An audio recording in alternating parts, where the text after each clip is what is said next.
প্রধানমন্ত্রী তারেক রহমানের মালয়েশিয়া ও চীন সফরের অভূতপূর্ব সাফল্যের স্বীকৃতি হিসেবে জাতীয় সংসদে ধন্যবাদ প্রস্তাব পাশ হয়েছে।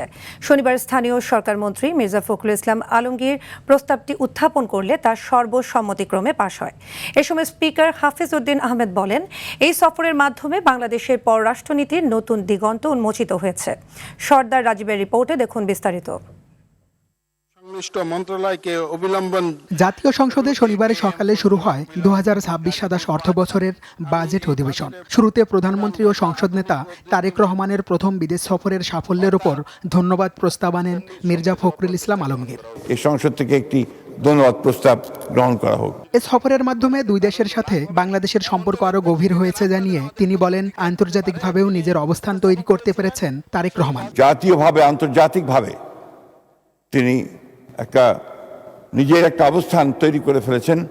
তিনি অত্যন্ত দৃঢ়তার সঙ্গে জনগণের কল্যাণের জন্য কাজ করছেন এবং পুরনো সমস্ত খারাপ জিনিসগুলোকে বাদ দিয়ে নতুন দৃষ্টান্ত সৃষ্টি করছেন। প্রধানমন্ত্রী সফর ব্যয় সাশ্রয়ের মাধ্যমে নতুন পথ তৈরি করেছেন জানিয়ে অর্থমন্ত্রী বলেন, প্রতিটি দেশের সাথে সম্পর্ক হবে সমতার ভিত্তিতে। আমাদের সাথে প্রত্যেকটি দেশের সম্পর্ক হবে on mutual respect, on mutual interest, one of non-interference এবং স্ট্র্যাটেজিক অটোনমি, আমাদের নিজস্ব অটোনমির ভিত্তিতে।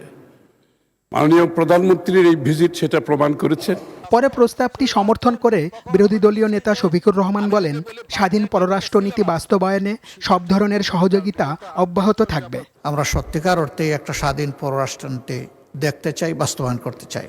যেহেতু আমরা সংসদীয় গণতন্ত্রের রাজনীতিতে আছি, খুবই ভালো হয় স্বচ্ছতা এবং জবাবদিহিতার স্বার্থে, জনগণের স্বার্থে বিদেশের সাথে যতগুলো মৌলিক চুক্তি সম্পাদিত হবে সেগুলাই সংসদে নিয়ে আসা। এ সময় স্পিকার বলেন, এই সফরের মাধ্যমে দেশের স্বাধীনতা, সার্বভৌমত্ব ও নিরাপত্তা সহ অর্থনৈতিক উন্নয়ন আরও সুদৃঢ় হবে। মাননীয় প্রধানমন্ত্রীর সাম্প্রতিককালের মালয়েশিয়া এবং চীন সফরটি পররাষ্ট্র নীতিতে এক নতুন দিগন্তের সূচনা করেছে।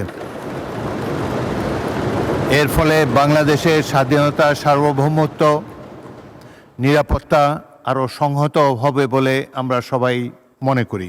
পরে প্রস্তাবটি ভোটে দেওয়া হলে তা সর্বসম্মতিক্রমে গৃহীত হয়। যারা এই প্রস্তাবের পক্ষে আছেন তারা হ্যাঁ বলুন। সর্দার রাজীব, আর টিভি, ঢাকা।